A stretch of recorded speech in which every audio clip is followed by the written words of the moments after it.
I'd like to call to order Board of Education meeting for Tuesday, January 17th, 2023. Seeing no speakers for closed session topics, the board will convene to closed session. Good try on that. It's probably this thing.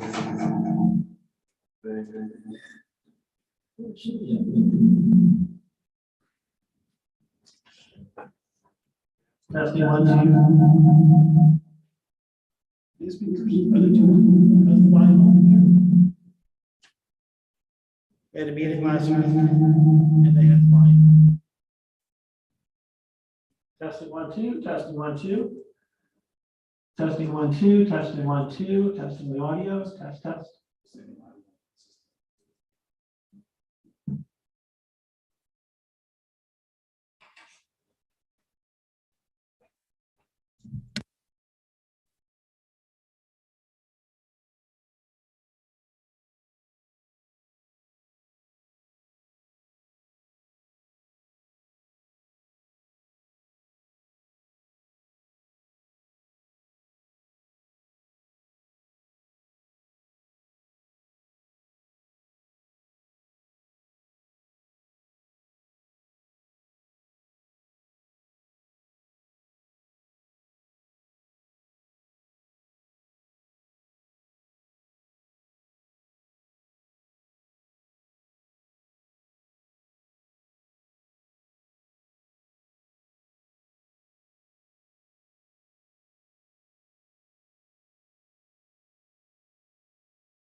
6:30, so I'll just give it about another minute or so.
Thanks for your patience, everybody. We're just waiting for Trustee Valley to join. She's having difficulties.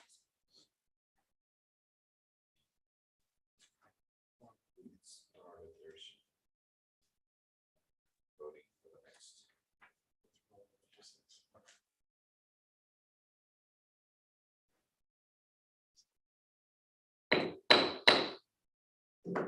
So the board will now reconvene to open session and report out from closed session. Live streaming on YouTube will begin now for open session of the Board of Education meeting. The URL may be found on the NHUSD Board of Education webpage. If you're joining us via Zoom, via the Zoom webinar, and you would like to provide public comment for this meeting, you may do so by utilizing the raise your hand option in Zoom, or if you're calling in by pressing *9 and wait to be called on. Community members may still provide public comments to the board prior to each meeting via email at publiccomment@nhusd.k12.ca.us. There were no comments provided to the board for tonight's meeting via public comment email address. I would like to remind the public that we will not be responding to questions posed by those making public comments. Relative to closed session items 3.1 and 3.2, no action was taken by the board. Okay, for section 5, I will be handing it off to Vice President Kumar. Thank you, President Nishihara. Please stand and join me in the Pledge of Allegiance.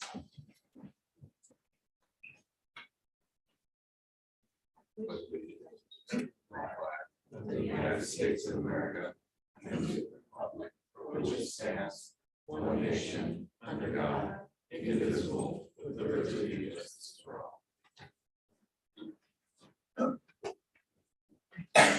Thank you. May I have a roll call, please? Goodman. Here. Khan. Mallory. She's here. Buffet. Yeah. Gonzalez. Here. Kumar. Here. Nishihira. Here. May I have a motion and second to approve tonight's agenda? Second. Thank you. Any discussion? Yes, there's a discussion, but I would like to amend the motion by removing 8 dot. Let's see here. Now, 8.2 from the agenda. We will be tabling that for another meeting. Also, the amended motion is to approve the agenda with removal of 8.2.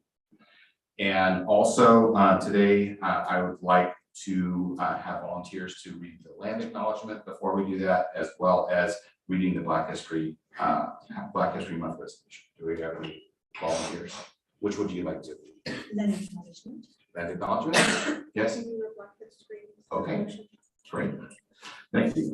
With that, no further discussion. All in favor? Aye. Any opposed? All right, motion carries. Okay. Trustee Murphy, would you like to read the land acknowledgement?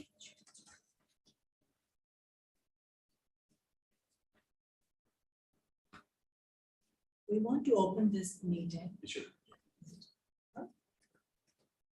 Okay. We want to open this meeting by acknowledging with respect and love that the land we are on today is the traditional ancestral homeland of the Ohlone Jonyo First People. We recognize and thank the Ohlone people as original stewards of this land.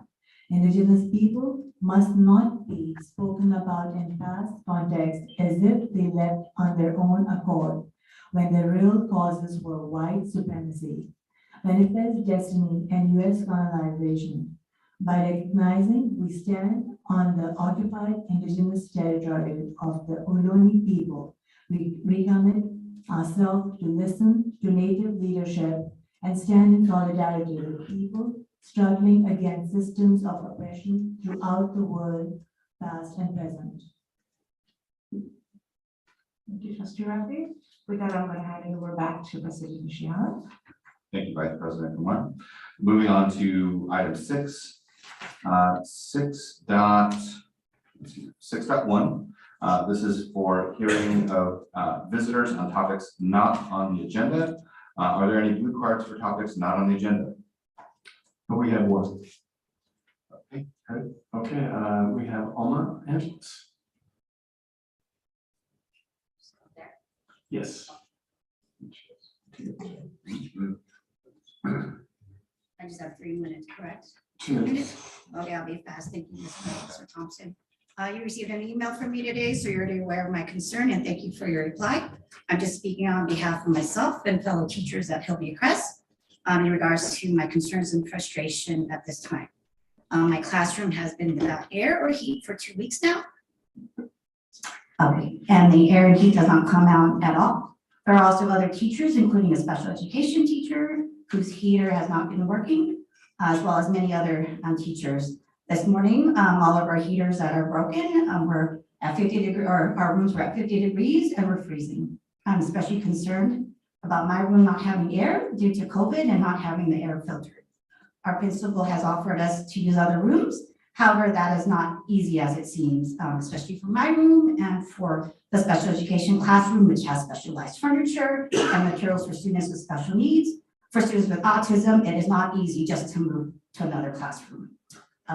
There are several classrooms that are sitting empty at Hillview Crest, but some of you might know or not know that they have been treated for flea infestation. We also have problems with mice or roaches as well. So those classrooms are not available or a viable option. There are multiple classrooms that are having heating issues. So it's just not one classroom. There are many, and it's just not one class can, just move easily. And speaking to all the teachers, no one wants to move to another class. Mr. Thompson, you said there is someone else who's in charge of the work orders while the director of maintenance is out until January 22nd. My principal and secretaries have sent follow-up emails and have gotten no response. We have gotten no idea when someone's coming out or when someone's going to look at our units or even looked at the units.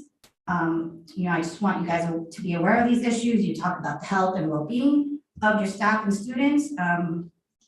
You said that, there are staff and service to cover the work orders, but this is 2 weeks now that, my heater's not working. There's other issues such as leaking pipes, cloudy water running through the faucets, leaking ceilings, cracked and falling drywall, roaches, mice, and fleas.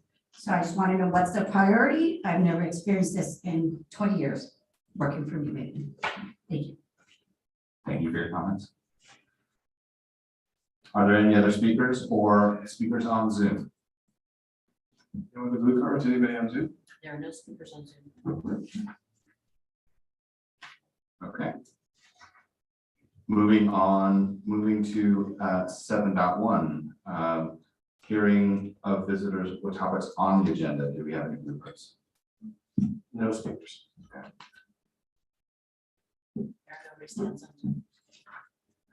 Okay, thank you.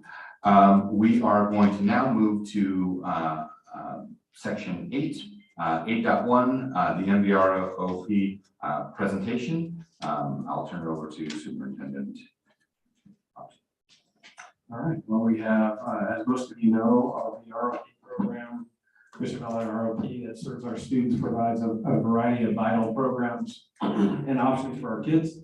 And once a year, we're lucky to have the superintendent from Mission Valley ROP, Mr. Hanson, come and give a report on the status of things. So with that, I'll turn it over to you, Mr. Hanson, and take it away.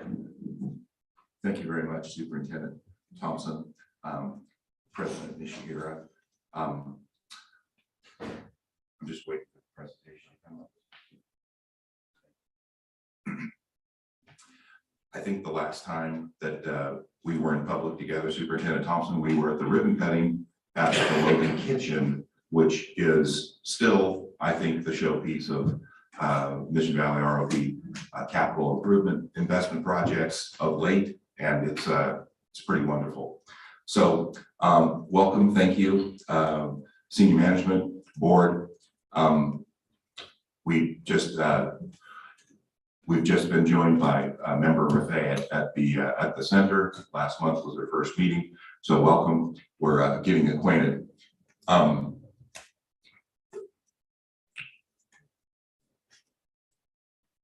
just wait for a moment.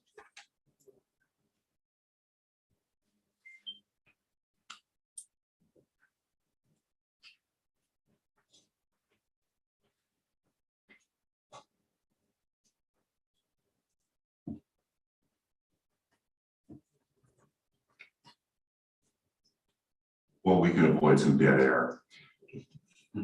Mission Valley ROP is a joint power authority 3-district career technical education program. So we operate in New Haven, Newark, and Fremont Unified School Districts, and we have for many decades. We provide services at school sites as well as at a center. The center for Mission Valley ROP is located in Fremont at Lake Allen Stevenson, and we currently bus students from James Logan at Newark and the 5 comprehensive high schools and continuation schools in all 3 districts to the center for roughly 20 to 25% of our program enrollment. Our big value for member districts and comprehensive arrangements essentially is we do career technical education, which is a completely different footprint and set of blueprints from the state of California than the K-12 district design, whose major purview is core education, the 3 R's, social studies, phys ed, graduation requirements, and so forth. Career technical education does fit in those programs for high school students. However, there are some things that aren't really the best match. The biggest is credentialing. We hire career technical education credentialed professionals out of industry. They're credentialed from CTC at the state based on their industry expertise and their work history, not necessarily college degrees and exams that have been passed and teacher ed courses that are recent.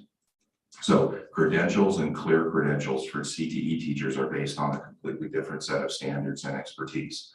And that's really our strength and our value for districts. So we maintain a complete staff of credentialed teachers and disperse those resources to students in these 3 districts. Thank you very much. So our mission statement is to provide relevant career technical education by preparing students for employment and college through career training, industry standard tools, and experience. These are some examples. There are most actually of the 14 industry sectors that the state has outlined that is contained in career technical education. We don't farm in the Tri-Cities any longer. We don't have a bustling FFA program, for example, Future Farmers of America. So we don't have ag and forest industries on our list, but we do function in these 9, and we just added advanced manufacturing. But for the most part, we have been operating in 9 industry sectors for many, many years. Public services, transportation, information, communication technology, and so on. Some of these sector courses are housed at Logan. Some of them, like construction and building, only are housed at the center. Yes, you may ask yourself, how are these programs funded? For many, many years, the 3 districts that we serve have funded us on a percentage basis. And shortly after the funding formula came into existence a little over 10 years ago, there was a different effort in Sacramento focused at supporting career technical education. That came in the form of state grant application, one-time money year after year after year. Currently, those opportunities lie in something called the Career Technical Education Incentive Grant. Mission Valley ROP has represented the 3 districts ADA in applying for that proposal, that application, each of the last 7-8 years, and we have gotten large awards from the incentive grant. We have also gotten a little over $4 million in the last several years in K-12 Strong Workforce, the K-12 component of Strong Workforce program that's managed by the Community College Chancellor's Office. So when we look at this 2022 MVROP pass-through funding, these percentages have been consistent and equal for many years. But at this point, because of these state grant opportunities and the funding we've been able to get from external sources, it represents about 70% of our annual budget. It's just an interesting time for CTE. So I don't know how this changes in the future. The governor's current budget doesn't project any changes. So it's just an interesting situation. I'd like to introduce Dr. Cliff Adamsart. He's the Director of Educational Services at the center. He's going to talk about some data points that we've been aiming for several years and kind of tried to maintain through the pandemic and the absence of students at the center, much like most districts have. We're trying to get back to where we were 3 years ago with attendance, counting students, benchmarking, different kinds of competencies, things that we couldn't do like we normally did when students weren't present. Dr. Adamson. Thank you, Superintendent Hanson, Superintendent Thompson, members of the board, members of the cabinet. I'm just going to go over some data points with you on MVROP in the big picture on the students we serve, and to kind of bring it down to what we serve for New Haven Unified School District. We have approximately 4,093 total enrollment in our MVROP CTE programs. Approximately 3,100 of them are on our campuses in the 3 school districts, including James Logan High School and Conley. We have about 942, give or take. This is just a snapshot in time. Enrollment fluctuates, but about 940 that actually attend our center. That's on Blake Allen, Stevenson, and Mr. Hanson mentioned. Out of those enrollment numbers, we have approximately 690 MVROP CTE students that attend classes on James Logan High School's campus.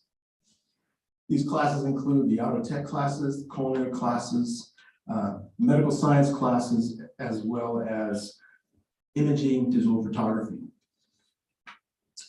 Approximately 100 students at Conley attending business classes and culinary classes, and then about 77 or so students can actually come to the center. You might be asking why this is. We try to duplicate some of the more robust and in-demand programs at James Logan High School because of the distance that students have to come. And so we have the auto shop, culinary, digital photography, and others at James Logan High School, so they don't have to take the time to go to Mission Valley. Our programs are run through industry advisors. All of our programs have industry experts that meet at least annually with our instructors. They provide content, they provide industry expertise and experience, and they actually approve the curriculum that our instructors teach. They provide speakers, site visits, internship opportunities, which sometimes lead to employment. They participate in our advisory meetings that's held at least annually, and also provide information on industry trends, equipment, and things that are happening right now. So our instructors and our students get hands-on, direct related to industry experiences that is going on in the community and the business sector. Another area that we concentrate on is certifications, making sure that when students come out of these programs, they have some certifiable skills.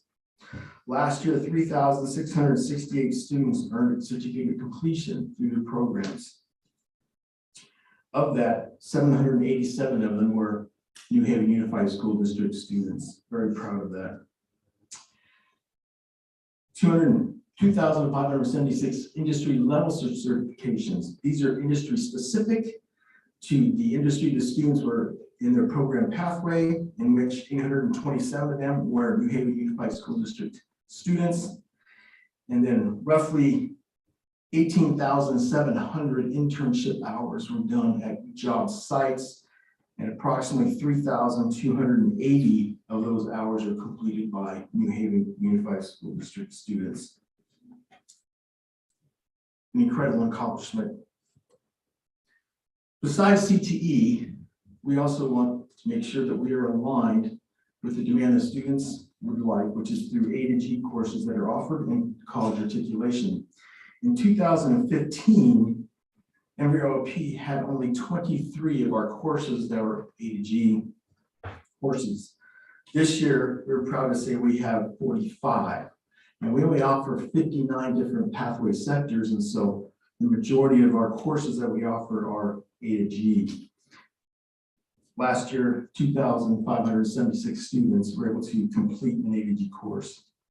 College articulation is right there. In 2015, we had 163 students that were enrolled in an ROP class that was articulated with a community college or university.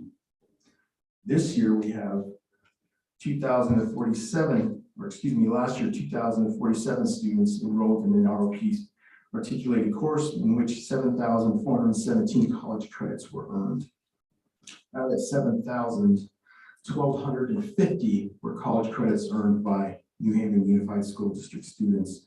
For approximately half of the students were able to earn college credits from New Haven Unified School District. We are continually trying to improve those numbers by going after more college credit courses, as well as looking at how we can make more of our programs A to G ready. We are proud to introduce a new program that we started this year in our advanced manufacturing sector. This is a welding and metal joinery program. We brought this online this year. This is something we've been working on approximately about 4 years. Revamping the building, getting an instructor, finding the curriculum. We are in partnership with the adult schools in the area, where they will be sending students, as well as Ohlone College. We'll also be sending students to be part of their advanced manufacturing program. We are excited to offer this. This is an in-demand, high-wage skill program.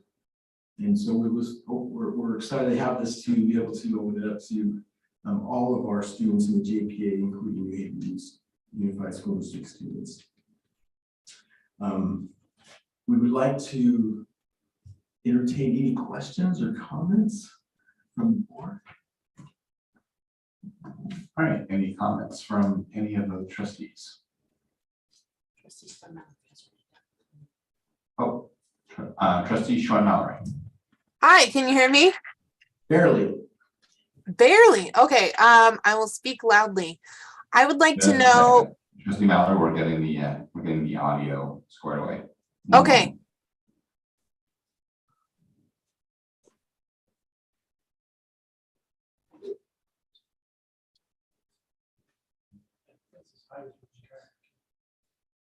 So I come over here and listen? So we just stay Okay, closer. Trustee Mallory, go ahead.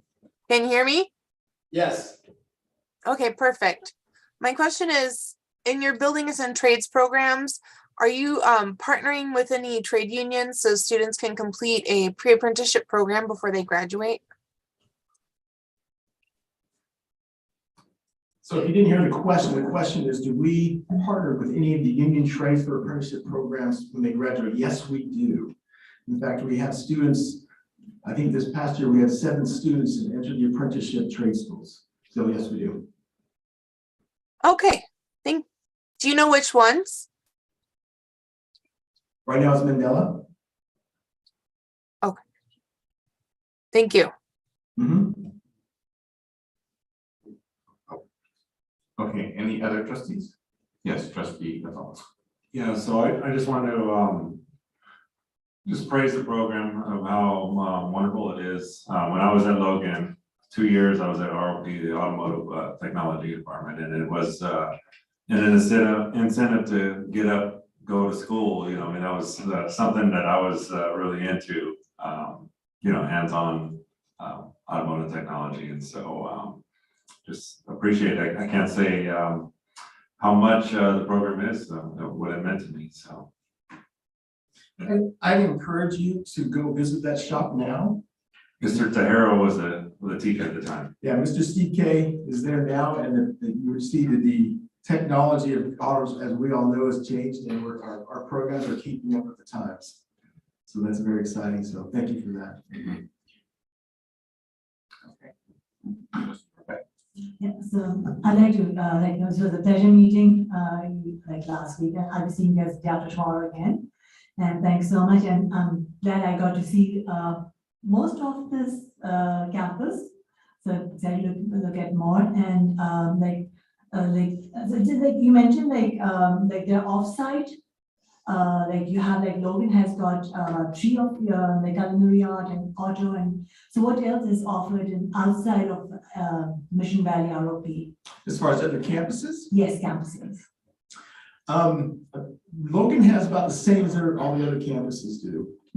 So with medical, with PLTW, which is Project Lead the Way in the engineering classes, with the auto tech, the culinary, those programs are also the same. The ones that aren't duplicated at campuses are on our campuses, such as fire science, law enforcement, auto body refinishing, computer animation, digital game design, sound design, music production, medical assistant, nursing assistant, pharmacy tech. Thank you.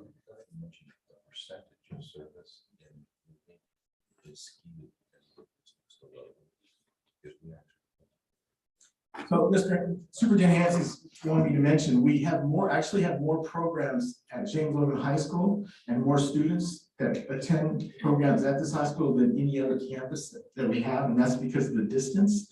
So we want to make sure we serve them equally. So some high schools maybe have only 1 or 2 classes. Oh, that's wonderful to know. Thank you. It's the percentage of service really, because Newark Memorial, for example, is closer to the center, even though it's in a different city, than some high schools in Fremont, and certainly closer than Logan. So we recognize that. So there are every student that would be in a medical technology, medical science class is coming to the center on a bus, where very few of them would be from Logan, because we house those classes at Logan High. Wonderful. Thank you. Trustee Gonzalez, did you have? Okay. All right, any further comments from the trustees? Okay, thank you for a great presentation. I do have one question. You had a category there called transportation. Tell me a little bit about the classes and the career options under transportation. Transportation is your auto tech, Okay, auto body paint refinishing. okay, And so the career options, mechanic, you can actually go into diagnostics. We have students go and work for Tesla. mhm. And then through the auto body paint program, they're going to working in auto body collision repair shops. So nothing for like transit operators or anything like that? Even though that does fall into it, we have recently taken a group of students to BART, who's extended a hand to us to try to start influencing or to get students interested in that part of transportation. So you've been talking to folks over in ATU? Correct. Okay. Yeah. All right. No further questions right now. Thank you very much for your time and presentation. Thank you. Thank you. All right, okay, we're going to be skipping 8.2. We decided to remove that from our agenda. Now we're moving to, just a second. We're moving on to 9, which is information items. 9.2, wait, 9.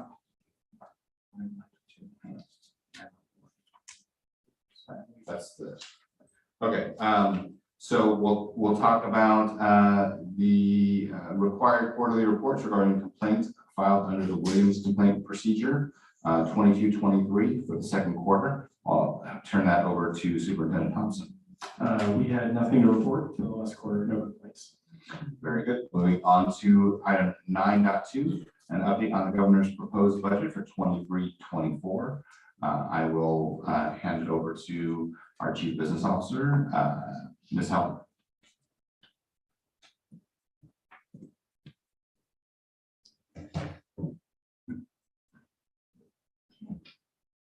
Good evening, Superintendent Thompson and members of the board. Annette Hellman, I'm your Chief Business Officer. So last week, Governor Newsom held his press conference on his budget proposals for the coming year.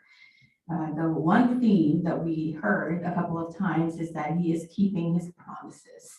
And that addresses the state crisis of homelessness, healthcare costs, communities, schools, affordable housing, wildfires, drought, and of course, as we've seen in the last 2 weeks, flooding. So all of those are things that he wants to continue and continue to support. That also means there's hardly any new proposals in this state budget. One of those, a big chunk of the state budget is actually what goes into public education. We are funded under Proposition 98, so we're going to focus our discussions on that. Now, I will caveat that with the fact that there's still a lot of things that we will learn and will continue to learn in the coming months as we unpack a lot of those details. Going back to the state budget before I go into public education, at this point, what we heard in last week's press conference is for 23-24 alone, the Department of Finance is projecting over $22 billion in budget shortfall. And however, though, the state budget, the governor is actually proposing a balanced state budget without even dipping into the reserve. So there's a lot of information that we are gathering in terms of how he's able to do that. So he is going to be doing a combination of reductions in certain programs, some borrowing, some revenue generation in certain areas. So that is the state budget. So now I'm going to shift us to what it means to us in public education. As I mentioned earlier, we are funded under Proposition 28. My page isn't working. Okay, and similar to what we heard in terms of his theme for this budget proposal for 23-24 is that he is keeping his promises. So what that translates to us are the programs that actually started in this budget act that we are in. Those are your learning recovery initiatives that he introduced as part of the 23 Budget Act. Community schools, before and after school programs. As you know, we have ELOP, our Beyond the Bell program, increased supports for SPED, educator workforce, There is one item, by the way, that he is addressing or trying to address in this proposal, which is to address opioids and fentanyl addiction. So that's something that's new, that is not part of what we've seen already in the year that we are in. So there's over 108 billion proposition 98 is slightly higher than the previous one, which is the year that we are in. In this proposal for public education, he is, well, of course, it's a calculation. It's not so much that it is his number, but the index in terms of cost of living adjustment is being proposed at 8.13%.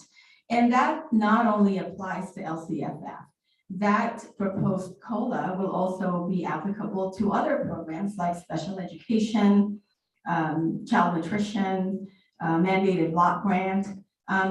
Not so much on the federal side of things. Those were not included in the COLA projection at this point. And that's your title programs, for example, Title I, Title II, Title III. So we'll hear more about those in terms of what the proposal is, but no COLA is being proposed to be applied to those at this point. One new thing that we heard, kind of like the buzzword in this press conference, is what the governor is referring to as equity multiplier. He is proposing $300 million for this equity multiplier, which essentially is intended to support or additional support for our high need population. Now, 300 million in the whole scheme of things is relatively small, and that's because the eligibility in order for school agencies to actually avail of that is quite high. I can tell you right now that as proposed, we will not even see a dime of those dollars because we're nowhere near the threshold that is being proposed in order to be eligible for those dollars. The other thing, although not new or not part of this press conference that we are working on, is the transportation line item. That was actually part of the current year budget act. However, for all intents and purposes, it could have been implemented for 22-23, but it's kind of a unique program because it's based on prior year expenditure. So we will be reimbursed if we in fact meet the requirement for it. And at this point in time, some of the information that started trickling down to us as of December of last year is a plan that we need to put together. And therefore, that's something that we are working on. We will be engaging and consulting with our partners or stakeholders, including our employee groups, local transit programs. I mean, anyone who could actually provide us insight that we can engage with in developing this plan. Like I said, we are putting this together and we will be presenting it to you. At this point, we're scheduling it for March 7, and we are gathering a lot of those input. I had been in contact last week with the UC Transit, so we're getting a lot of that information. Just FYI, how this works is actually based on prior year actual expenditures. 60% of that, that's how the law was written. 60% of that backing out the LCFF add-on. So all of that put together, to us, that's about $1.1 to $1.2 million. If we in fact meet the requirements, which first things first would be the plan that needs to be developed in consultation with our partners. So there's a lot of detail. In fact, I will be attending tomorrow's budget conference, one of the organizations that help us a lot, public education, and providing and unpacking a lot of that information will be held tomorrow. So staff and I will be attending that. So stay tuned. There will be more that will be coming in terms of details. At this point, those are the numbers that I'm able to share this evening. Okay. Thank you. Any comments or questions from anybody on the board and or on Zoom?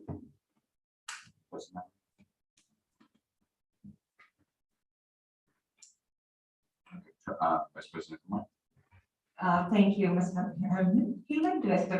Heldman, sorry about that. I was curious, the equity multiplier that you mentioned, could you shed a little more light on that? Sure, it's similar, actually, it's like an additional bump to the current structure of our LCFF. In our LCFF, our unduplicated students who fall into certain categories, we get additional funding for those so that we can provide additional supports to them. So this is like in addition to that, it's an extra bump to our highest need students. Got it, thank you. Okay, any further comments? Thank you very much. It was very informational and we appreciate it. Thank you. Okay. Thank you. All right, moving on to 9.3 items from the board and superintendent. Let's see, I guess we could start off with our student board members. Trustee Goodman. The student lounge has officially been opened to the students and it has been taken really well. It's usually really packed around like lunchtime. It's like kind of, I would say like, there's a lot of people, that's all I'm gonna say. It's like a good atmosphere though. And it's, lunch is also starting to be served in there, and as usually it used to be, it would be served outside and the students would sit outside. But now they have the option to come inside and the lunch is being served there. We are currently in the process, I still have to bring it back up with a few of the staff to bring our like little snack bar. So we also give out snacks as well. And so we're trying to bring that into the student lounge as well. So no one has to like go from like the student lounge all the way to like another classroom, and it'll just be easier that way. Basketball season has also started. I didn't try out because I'm not really a basketball person. I used to be, but I don't know what it was. I kind of fell out. But there's, I think, almost a set rule where if there was no women, there would be no team. So it's like really co-ed. There's quite a few women on the team, there's also men on the team. And I heard the coach actually was really liked it, because the coach previously only taught like girls teams or boys teams. So he's never really officially taught co-ed. Also, the equity mural project has finished its brainstorm stage and is moving into painting and putting the ideas onto the canvas. Thank you, Trustee Goodman. Trustee Eric. I don't have much to report. Thank you. Trustee Gonzalez. Yeah, I don't have very much to report other than I did do a site visit at James Logan last week and planning on the open house on Thursday. And that's it. Okay. Well, I have a couple things to report. So one is, as we're all aware, this past weekend was an opportunity to celebrate the legacy of Dr. Martin Luther King. And, one of his core principles was all about equity. And to further that, he empowered young voices and encouraged them to speak up for social causes. This past weekend, James Logan, the Forensic Speech and Department program there, they hosted a tournament in honor of Dr. King. I had an opportunity to attend, and they also had me judge around. So it was pretty interesting. It was great. We had 2,000 students attend from 105 schools from across the country. So it was nice to be there. The students were amazing. The program's great. And I just wanted to take this opportunity to thank the Forensic Speech and Debate program directors, parent volunteers for putting this together in honor of Dr. King. The second one was the Diamonds in Education Gala is coming up this weekend on Saturday. I spent half the day yesterday with the planning team, and they have a lot going on. There's a silent and live auction, there's dinner, there's dancing. So if you haven't bought your tickets, you may want to do that. All of this is for our students, for the New Haven students. So I hope to see you there. Thank you. Okay, thank you. Trustee Mallory. Can you hear me better now? Hello? Yes, sorry, Trustee Mallory, hang on, we're still trying to get our sound up.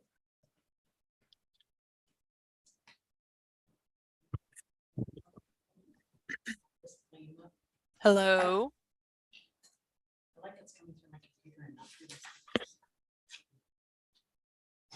Thanks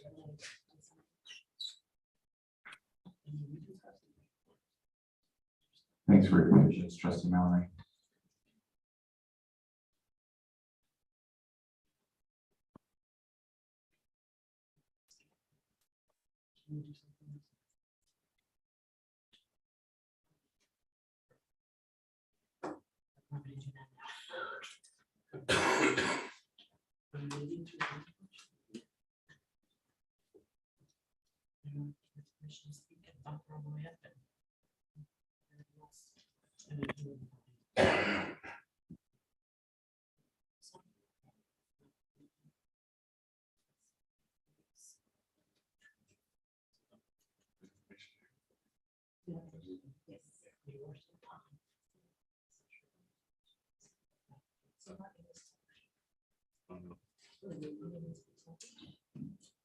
Ms. Mallard, do you want to chat me and I can announce for you?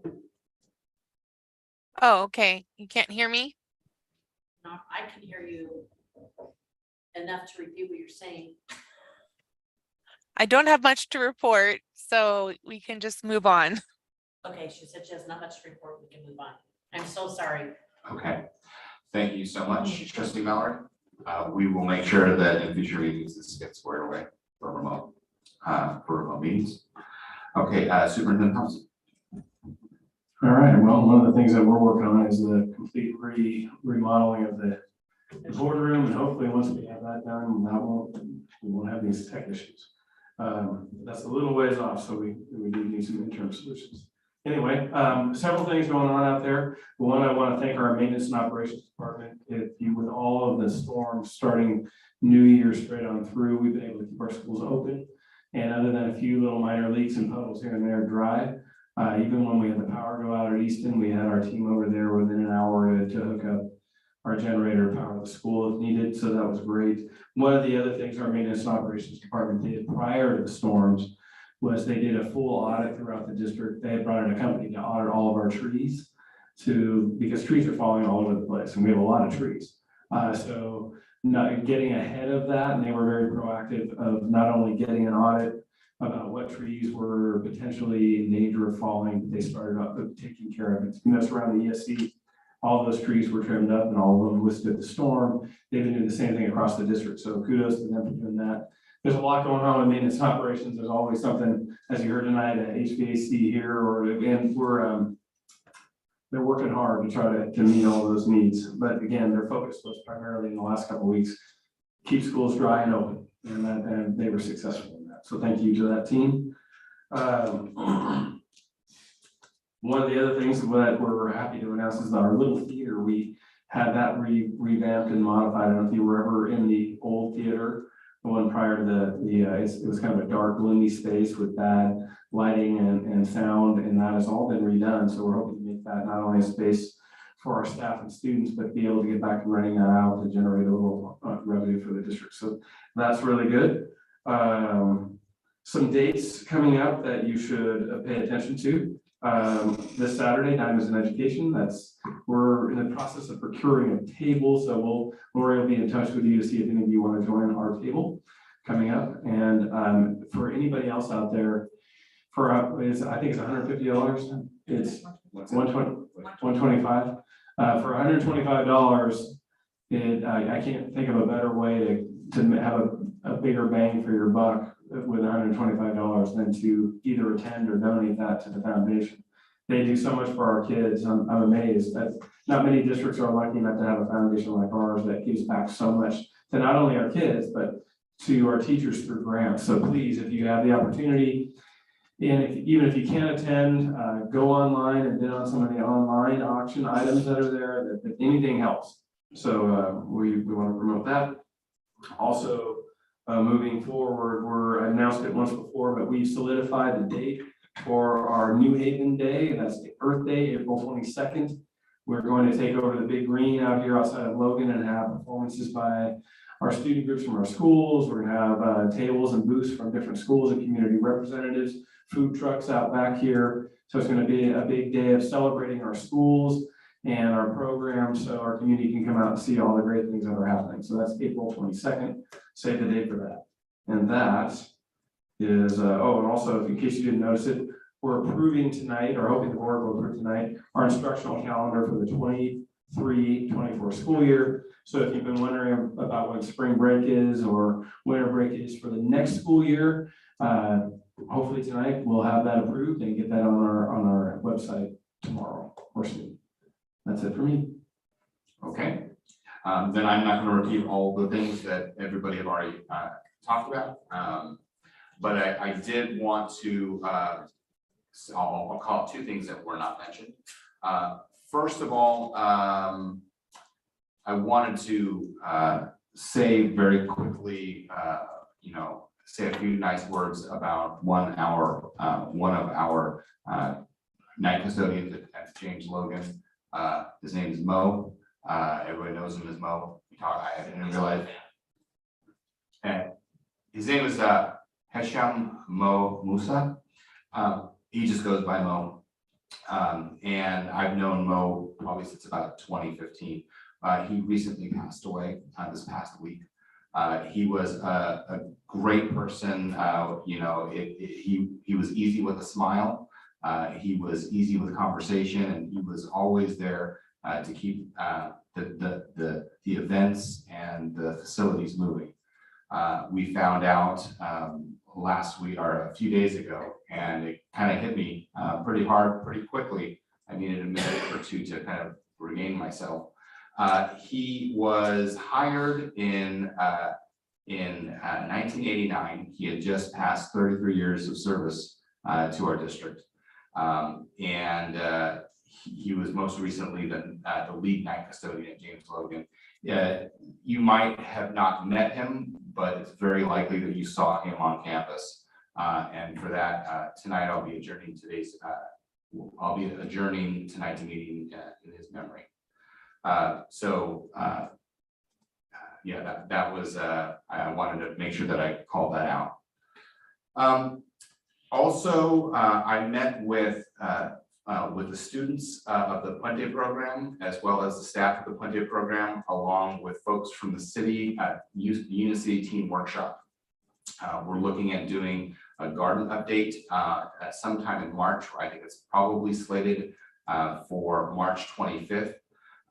So we met with Larry Orozco, as well as city staff, the Puente staff, and students. So we're kind of thumbnailing a program there that will allow a service opportunity for our Puente students, as well as an event to celebrate community. So that's all I have to share. All right, moving on to section 10, committee reports. 10.1, report from the Budget and Finance Committee. Correct me if I'm wrong, but I don't think there's been a meeting since the last. Yeah, we canceled the November meeting. We will be scheduling one in time for the second interim budget update. So that would be late February. I will be sending emails. Okay. All right, moving on to 10.2, report from the Communication and Advocacy Committee. Vice President Kumar. Thank you, President Mishira. So we had a meeting last week. And I'm going to quickly share some of the points that came out of the meeting. So one, there was a recommendation from staff to ensure that they have time to compile and vet the appropriate supplemental instructional materials. So the recommendation is that in the spring of every year, the committee will review the board's resolutions and then agree on the schedule of resolutions for the following year. They also recommended that we do no more than 2 resolutions per month, so that way we have adequate time to finalize our supplemental instruction materials. To our school website logos, the logos and websites are ready to go. It's looking really nice. I think we took a look last meeting. They're looking really nice, so that's great. Our enrollment banner is up. Again, that's looking great too. We also took a look at the communications from the district. So we looked at the number of messages going out by the district per week, and then the number of messages going out by school sites. And we just had a brief discussion about what that's looking like. And then the last item was, there was a request for consideration for flags. The California government does require that the state flag and the United States flag both be displayed at the entrance of every school site. We do currently have 2 flagpoles, so we're using both of them for that. So when we think about other flags, we need to, this is just something we need to consider and talk about in future. Okay. Moving on to 10, oh, actually, what is the next date of our meeting? Do you have that for communication? That's good. I didn't mean to get you on. It is February, I want to say the 23rd. Okay, right now it's February 23rd. Sorry for putting you on the spot there. If that changes, we'll make sure that our calendars are up to date, but right now it's the 23rd. Okay, next 10.3 report from the Policy Review Committee. That would be either Member Gonzalez or Member Schwinn-Mallory. Yeah, we don't have a meeting until June. Yeah. Okay. February 15th. February 15th. Okay, I better put that. Okay, then moving on to 10.4, read the report out for the other committees. Do we have any other committees? Okay, Vice President Kumar. So we had a New Haven School Foundation Committee board meeting last week. Most of it was discussing the gala and planning around it. The scholarship recipients from class of 22 can claim their awards until the end of Jan. And also they're looking for an event coordinator. It's a part-time position, still finalizing details, but if that's of interest to anyone, then it's out there. Thank you. Okay, any other committees to report out? Okay, Trustee Ray. Mission, like ROP, I attended that meeting last month, and the next meeting is the day after tomorrow. So there's nothing much to report on that, except for really enjoyed looking at the campus, about to learn. It's a great experience. Okay, thank you, Trustee Ray. All right, moving on to 11.1, which we're in the action item sections. May I have a motion in a second to approve resolution 0282223 Black History Month? So moved. I second. Moved by Trustee Gonzalez, seconded by Trustee Rafay. All right, Trustee Goodman, would you like to read the resolution? Yes. New Haven Unified School District Resolution number 028-2223, Black History Month, February 2023. Whereas February is proclaimed as National Black History Month in honor of Americans of African ancestry who helped develop our nation in countless ways.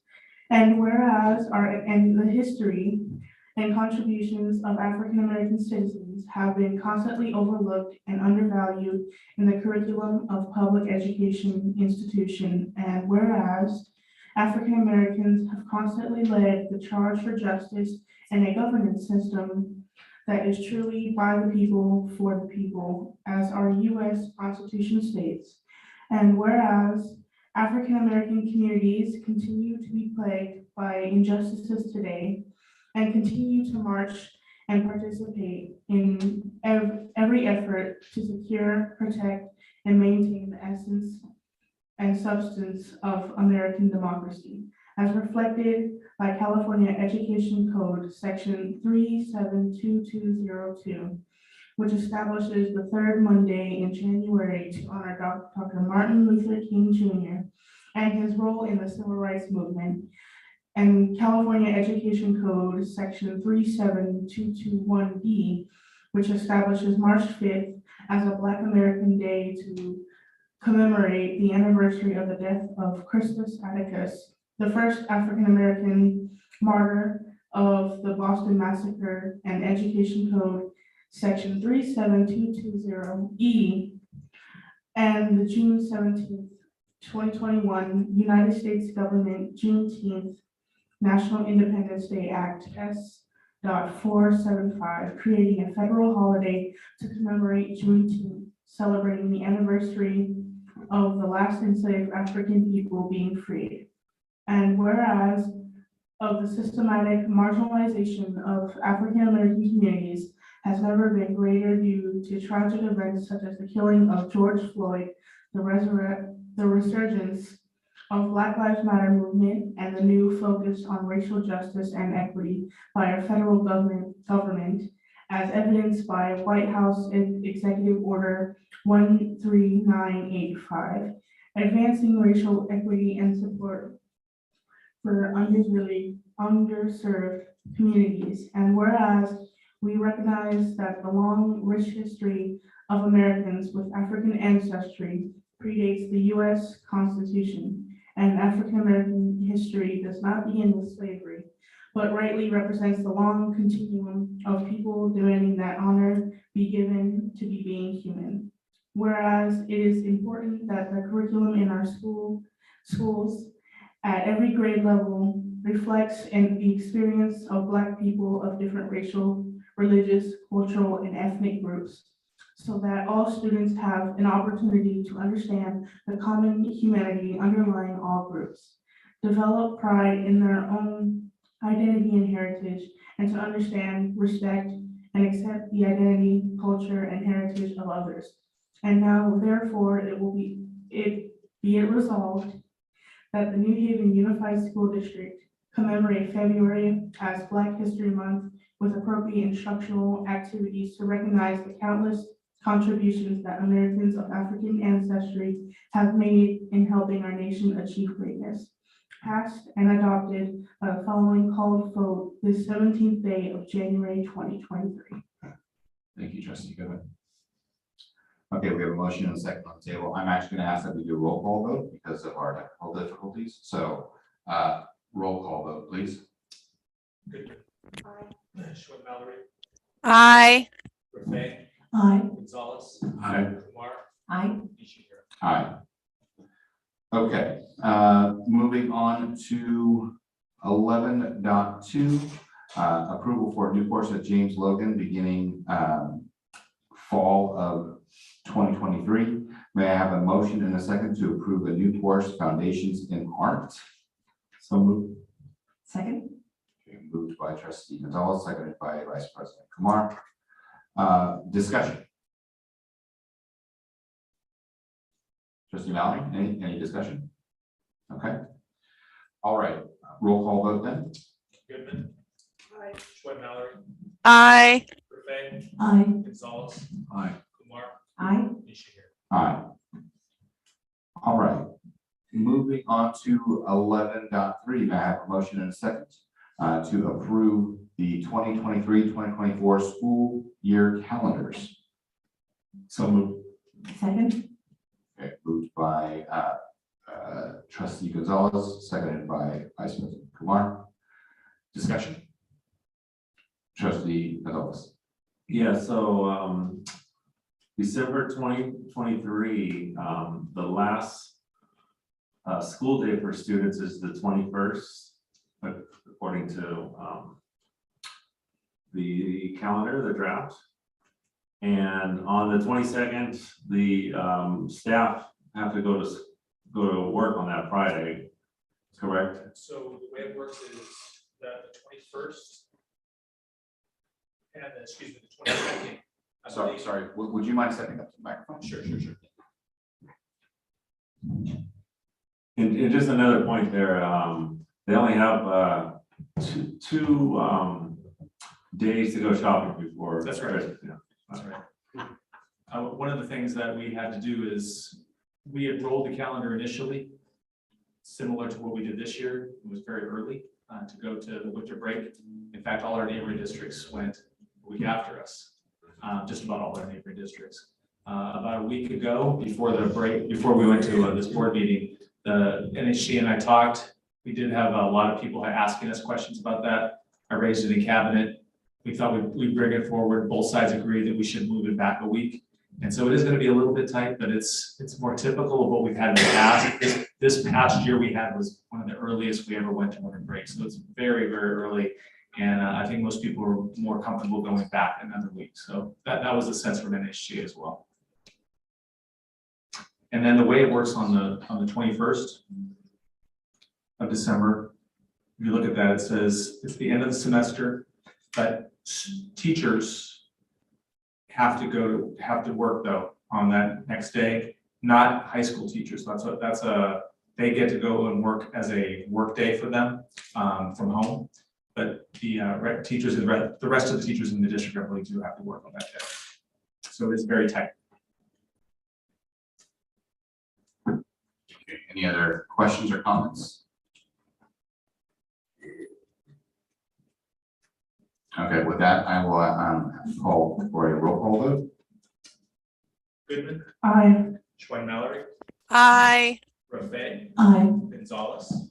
Aye. Kumar, Aye. Nishihiro. Aye.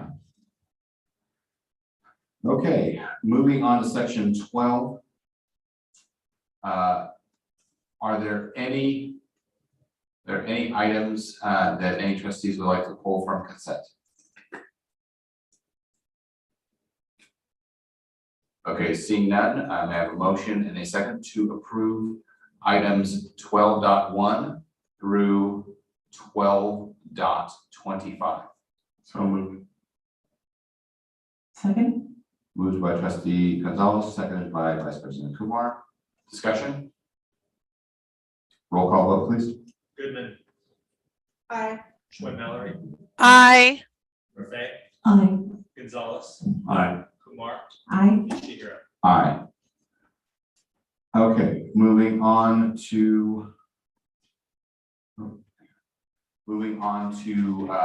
section 13. No items were removed from consent, so moving on to 14. I'll get caught up here.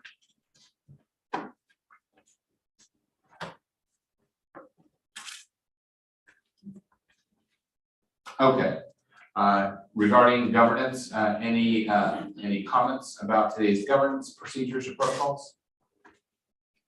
Just the Zoom mic. Yes. Just Duly noted. Staff is aware. Okay. Any other comments on governance? Okay.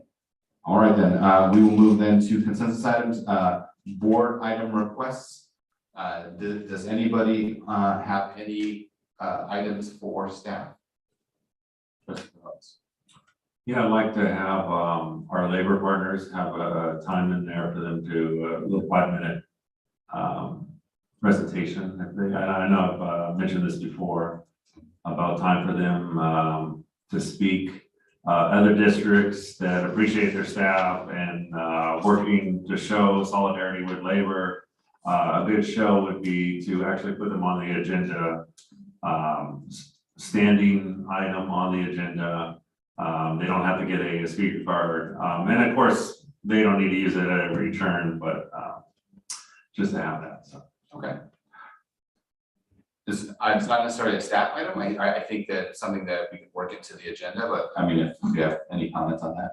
I think it's a great idea. I can run it by President Angeles and President Hernandez to make sure they're okay with it. I don't know why they would. You don't have to use it, but at least it's there. And I think it's a great idea. Okay. Great. Thank you for that. Anything else? Trustee Mallory? Yeah. I have nothing. She has nothing. She has nothing. Okay, thank you. All right, I've got 2 items. First is the title of the request is the joint city school district calendar. The request is please work with the city to get scheduled the calendar for the rest of the joint city school district meetings for 2022, 2023, and 23-24 if we can get that scheduled as much as possible. So expected outcome would be calendar invites for meetings and timeline. I'm thinking maybe by next board meeting, if we don't have all the calendar invites, at least a status update on that. Second request is SB 1383 preparation. Please have our the request is please have our staff look at the compliance for SB 1383, which starting January 2024 will require public K-12 institutions to donate edible food to agencies that feed people. Compliance starts in January 2024. So an expected outcome would be a plan for compliance. Timeline, maybe 3 months, whatever you feel is reasonable. I do have some material looking forward to you from Cal Recycles to give you a little bit of insight on that. There's also a waiver, I think, process as well, so let's just take a look at that to make sure that we're compliant, that we're compliant by 2024. Is there consensus from the board on that? Yes. That's fine, I'll take any materials we had before. I'm not familiar with SB 1383, correct? Yeah, so anything you have, if you don't mind forwarding it, we can talk it over with our food services director. Most certainly. Okay. All right, I believe that is the end of our agenda. And seeing no further business, I'd like to adjourn this meeting in memory of our good friend and colleague, Mo. Thank you.